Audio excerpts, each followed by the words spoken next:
You're listening to an Airwave Media Podcast.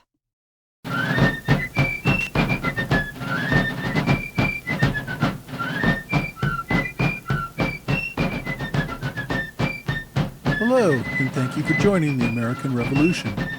Today, episode 49, the Provincial Congress of Massachusetts. Last week we looked at the Continental Congress, which took place in Philadelphia in September and October 1774. While leading Patriots were away in Philadelphia trying to get the entire continent on board for the struggle, others remained in Massachusetts, continuing the struggle against General Gage in Boston. As I discussed a few episodes back, Massachusetts jurisdictions outside of Boston had forced their courts and other government offices to close. They did this to protest appointments under the Massachusetts Government Act, one of the hated coercive acts. On October 4th, about a month after the powder alarms pushed the British Army into the defensive posture in Boston, the people of Worcester took a further step. They instructed their delegate to the upcoming Provincial Congress that unless the Coercive Act changes to the colonial charter were repealed, they considered themselves absolved of any obligations under the charter.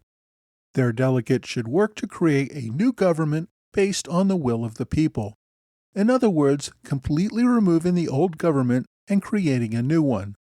That is about as close to a Declaration of Independence that you can get without explicitly saying so.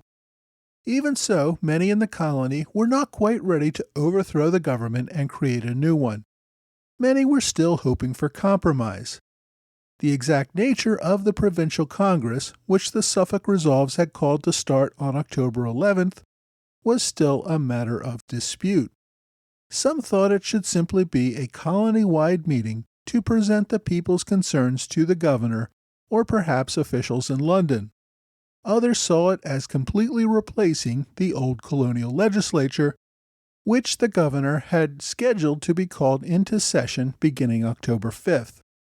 Now, Governor Gage made that question easier for the radicals when, on September 28th, he called off the new session of the Assembly before it could even begin.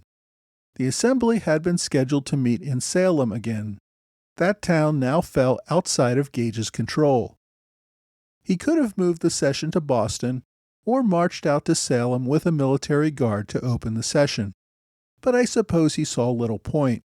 The elected officials would simply try to pass what he viewed as unconstitutional measures and force him to dissolve the session. What would be the point? The Assembly ignored Gage's call to cancel the session and met in Salem on October 5th anyway. They made a point of waiting around all day for the governor and council to show up. At the end of the day, they declared that they had met their obligation under the charter, but that the governor and council had not. With no working government in the colony, the members declared that they were free to create a new one.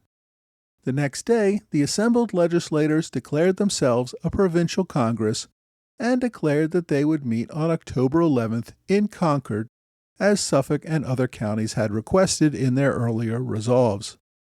When the 90 members of the old Assembly met in Concord, they found that various jurisdictions had sent more than 200 other representatives to the new Provincial Congress. Because Concord was too small to host such a large group, they decided to move once again, this time to Cambridge.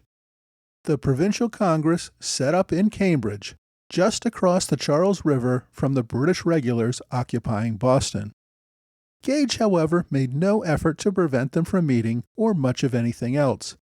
He had decided he could do nothing without many more reinforcements. He seemed happy to let the locals provide more proof of their treason, which could only be used against him when his army reconquered the colony in the spring. With the delegation of many top radical leaders still attending Continental Congress in Philadelphia, the Provincial Congress elected John Hancock as its president.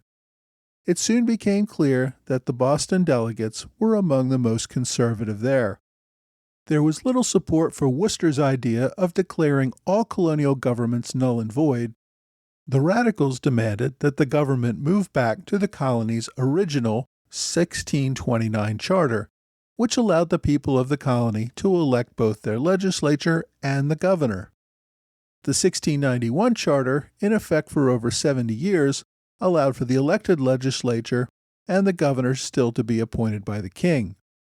Warren and the moderates thought abolishing the 1691 charter went too far.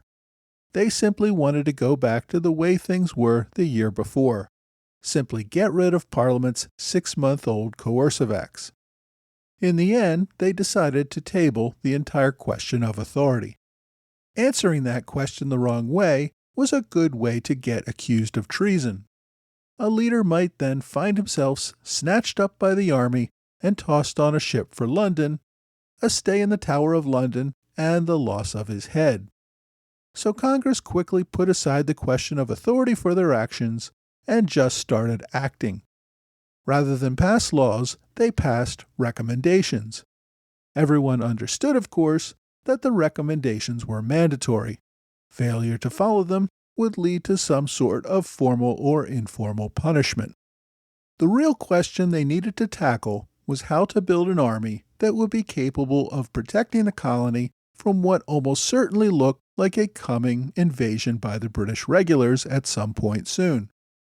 Local militia needed training, logistical support, supplies, and organization, all without looking like they were committing treason by taking up arms against the crown. Radical representatives from the western part of the colony did not seem terribly concerned about accusations of treason. They moved for an immediate armed invasion of Boston. Others moved that they should at least call for a civilian evacuation of the city and an assessment of property in the city so that if violence came, they could reimburse civilians for losses. Delegates from Boston and the surrounding area put the brakes on these efforts. Sure, we want to fight for our rights, but burning down all our homes and properties is not where we want to go on our first step. And while we're at it, let's stop and consider the consequences of firing on British regulars. Even if they did not favor an immediate invasion of Boston, the delegates did have a consensus to build up their military readiness. On October 20th, the Congress created a committee to consider the colony's military requirements. Many had already been giving this serious thought because less than a week later, the committee returned with a shopping list of over 20,000 pounds sterling worth of arms and munitions, including 20 cannon, 4 mortars, and 5,000 small arms. 2 days later, the Congress authorized the purchase of all such items. Where they were going to find all the money for that was still an open question. They were trying to collect taxes from the people, but until then, hopefully some vendors would sell to them on credit. Congress also appointed several generals to command the new army that they were creating. Artemas Ward became the commander of the new army in the making. Ward had been a justice of the peace in Shrewsbury and a representative to the Colonial Assembly for many years. He had also served as a lieutenant colonel in the militia during the French and Indian War. He had been present at General Abercrombie's failed attempt to storm Fort Ticonderoga back in 1758. His military service had been respectable, if not distinguished. Even so, he never commanded even a full regiment in combat.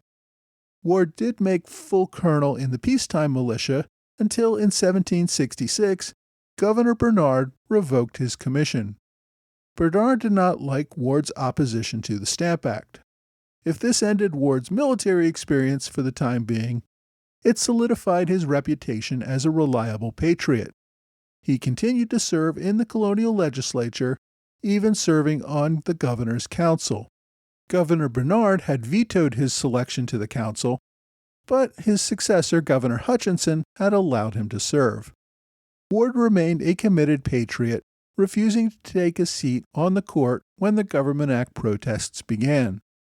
He served as a member of the Provincial Congress until his appointment as the Army's new commander-in-chief. The reality was that Massachusetts did not have experienced general officers to choose from.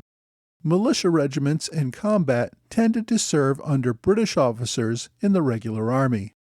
The Congress initially selected Ward's former commander, William Preble, but he had to decline for health reasons. Other militia leaders, like John Hancock, had never even seen combat. Ward seemed to be a capable officer, and his loyalty to the cause was beyond question, so he got the job. Delegates also proposed the creation of a standing army to challenge the British regulars. Again, a majority rejected this proposal for multiple reasons. They had no money to pay such an army. Raising such an army could be seen as a direct provocation to Gage and an act of treason, and having a standing army in time of peace was one of the things that they had been protesting for years. Since there was actually no war at the moment, there should not be a standing army. Instead, the Congress called on the militia to form their most dedicated members into units that could be called on upon a minute's notice. They would have their guns, ammunition, and equipment ready to go at all times. This group became known as the Minutemen. The Congress expected that they could put together an army of 15,000 or so using Minutemen volunteers from around the colony. They adopted the same approach as several localities had done for their militia. The enlisted men for each company would vote for their own officers. The company officers would then select the officers to lead the regiment. The Congress also put in place recommended schedules for all military drill. The big advantage that regulars traditionally had over militia was that militia were typically ill-trained and unable to execute field maneuvers without panicking and running. Putting the militia on a schedule of heavy training for months would help remove this disadvantage. The Provincial Congress also created a Committee of Safety to provide oversight and coordination for the provincial militia. The committee could organize the deployment and safekeeping of weapons, ammunition, and other supplies in order to prevent capture in regular army raids. Because they had no standing army to provide logistics, supplies, strategic planning, intelligence, etc., the Committee of Safety took charge of those responsibilities as well. Among those Congress appointed to the Committee of Safety was a Boston doctor named Benjamin Church. I might as well introduce him now, as he becomes important to the story very soon. Dr. Church came from an old Massachusetts family. His great-grandfather, also named Benjamin Church, led militia soldiers in King Philip's War, as well as King William's War and Queen Anne's War. The doctor's father had been a respected Boston merchant. Dr. Church had been a prominent Patriot for many years, though his role became downplayed later for reasons that we'll discuss soon. He performed the autopsy on Crispus Attucks after the Boston Massacre.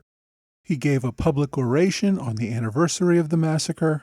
He was a member of the Sons of Liberty and regularly wrote newspaper articles and other works on behalf of the Patriot cause. As a result, he had become a trusted and respected leader of the cause. Church and the rest of the Committee of Safety worked to organize the 15,000-man Army in Waiting, organized 19 artillery units, and set up a wide range of military plans in preparation of the expected conflict with the British regulars. As the people of Massachusetts developed their own government and prepared to go to war against the old one, Governor Gage sat in Boston, making his own plans to handle the insurgency. After the September 1774 powder alarm, Gage realized he did not have the firepower to suppress this on his own. He sent word to London to send 20,000 regulars, called in closer reinforcements from other colonies, and built up the defenses in Boston. He continued to add more men, artillery, and defensive barriers at Boston Neck in order to prevent any invasion. At the same time, he did everything he could not to provoke another incident. He refused to arrest any of the leaders of the rebellion. Even when the Provincial Congress met in Cambridge, he refused to take any action other than to respond to several messages from Congress telling them that their meeting was illegal. Colonists were free to come and go from Boston without fear of arrest. He even allowed known patriot Joseph Warren to lead the 1775 commemoration of the Boston Massacre in the middle of town. He cracked down hard on his own soldiers, punishing them for any harassment of civilians or any other abuses of his standing army that the Patriots might use to whip up further public opinion against his government. Locals regularly provoked the soldiers, who knew they would be punished if they attempted to stand up for themselves and fight back. Gage's officers and men came to think that he acted too cautiously and began referring to him as Granny Gage. Life for the soldiers in Boston was pretty miserable. Dozens of them died from disease. More died from drinking-related deaths. Soldiers were underpaid, underfed, and treated with contempt by their officers. Some soldiers sold their weapons to locals, though doing so could subject them to terrible punishments. One received 500 lashes. Many wanted to desert. Patriots encouraged this, offering them money, clothes, even land for soldiers who wished to leave. Gage had to increase the guard around Boston, mostly to catch these deserters. The Army celebrated Christmas 1774 by attending a firing squad of an attempted deserter. Merry Christmas. Gage even suggested that the ministry suspend the coercive acts. The acts had united the people in the colonies against British rule.